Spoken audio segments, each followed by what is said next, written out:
पाकिस्तान और अफगानिस्तान के रिश्ते तल्खी होते जा रहे हैं और कहीं से कोई सॉल्यूशन निकलता हुआ, समाधान निकलता हुआ नहीं दिख रहा है।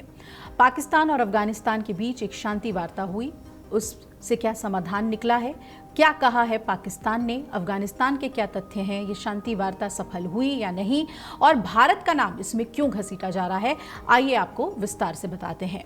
दरअसल अफगानिस्तान और पाकिस्तान के बीच लंबे समय से जारी तनाव को खत्म करने के लिए इस्तांबुल में हुई शांति वार्ता बिना किसी ठोस समाधान के ही समाप्त हो गई है। पाकिस्तान के सूचना मंत्री हैं अताउल्लाह तारड़ और उन्होंने बुधवार को जानकारी दी है कि दोनों देशों के बीच हुई ये बातचीत किसी व्यवहारिक समझौते तक नहीं पहुंच सकी।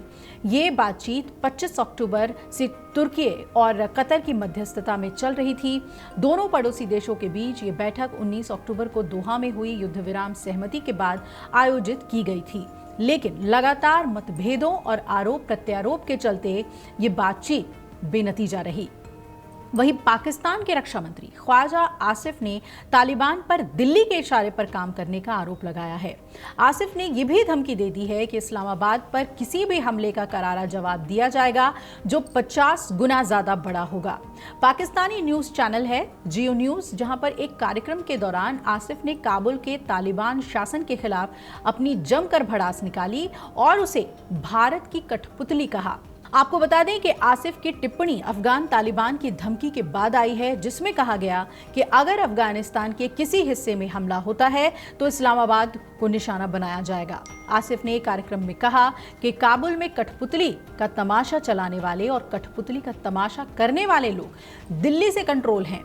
और आसिफ की तिलमिलाहट का अंदाजा आप इस बात से लगा सकते हैं कि उन्होंने ये तक कह दिया कि भारत पश्चिमी सीमा पर अपनी हार की भरपाई करने के लिए अफगानिस्तान का इस्तेमाल कर रहा है। तालिबान की धमकियों का जवाब देते हुए उन्होंने कहा कि अगर अफगानिस्तान ने इस्लामाबाद की तरफ आंख उठाई तो हम उसकी आंखें निकाल लेंगे। आसिफ ने तुर्की में पाकिस्तान और अफगानिस्तान के बीच हालिया वार्ता के विफल होने के लिए भी अफगान पक्ष और भारत को जिम्मेदार ठहराया है। आसिफ ने कहा कि जब भी हम किसी समझौते के करीब पहुंचते हैं, वार्ताकार काबुल पहुंचते हैं, तो हस्तक्षेप होता है और समझौता वापस ले लिया जाता है।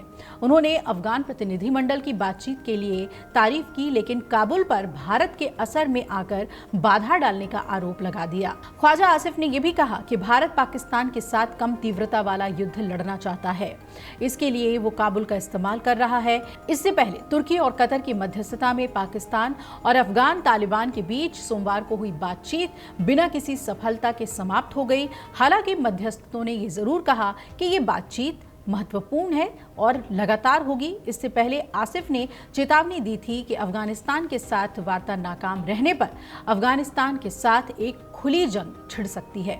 पाकिस्तान के रक्षा मंत्री ख्वाजा आसिफ ने शनिवार को यह भी कहा था कि अगर इस्तांबुल वार्ता में कोई समझौता नहीं हुआ तो खुला युद्ध शुरू हो सकता है। हालांकि युद्ध विराम की घोषणा के बावजूद सीमा क्षेत्र में झड़पें जारी हैं, जिसमें हाल ही में 5 पाकिस्तानी सैनिक और 25 तालिबान लड़ाके मारे गए। विशेषज्ञों का अब ये मानना है कि ये असफल वार्ता दक्षिण एशिया में स्थायी शांति की उम्मीदों को कमजोर कर सकती है और दोनों देशों के बीच तनाव और बढ़ सकता है। आसिफ ने आरोप लगाया कि भारत चाहता है कि पाकिस्तान के खिलाफ एक कम तीव्रता वाला युद्ध यानी कि लो इंटेंसिटी वार वो जारी रखे और इसके लिए उसने अफगानिस्तान को अपना जरिया बना लिया है। ये भी कहा कि भारत ने अपनी पश्चिमी सीमा पर हार के बाद काबुल के जरिए ही पाकिस्तान को अस्थिर करने की रणनीति अपनाई है। सूत्रों के मुताबिक तुर्की और कतर की मध्यस्थता में जो बातचीत हुई उसके ठोस नतीजे कुछ नहीं निकले। पाकिस्तान की मुख्य मांग थी कि अफगानिस्तान अपने क्षेत्र में सक्रिय तहरीके तालिबान पाकिस्तान यानी टीटीपी जैसे आतंकी संगठनों के खिलाफ प्रामाणिक कार्रवाई करे और इस मुद्दे पर पाकिस्तान के सूचना मंत्री अताउल्लाह तारड़ ने भी कहा कि इस्तांबुल वार्ता में अफगान पक्ष मूल मुद्दे से बार बार भटकता रहा और जिम्मेदारी लेने से बचता रहा।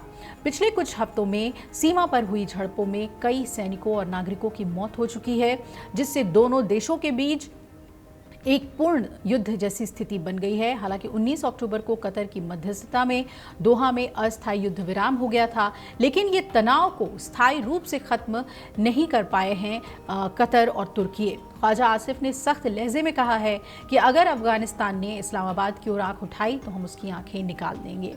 भारत पर तो ठीकरा फोड़ ही रहे हैं, लेकिन पाकिस्तान अपने गिरेबान में नहीं झांक रहा है कि उसने किस तरीके से आतंक को अपने देश में पनपाया है।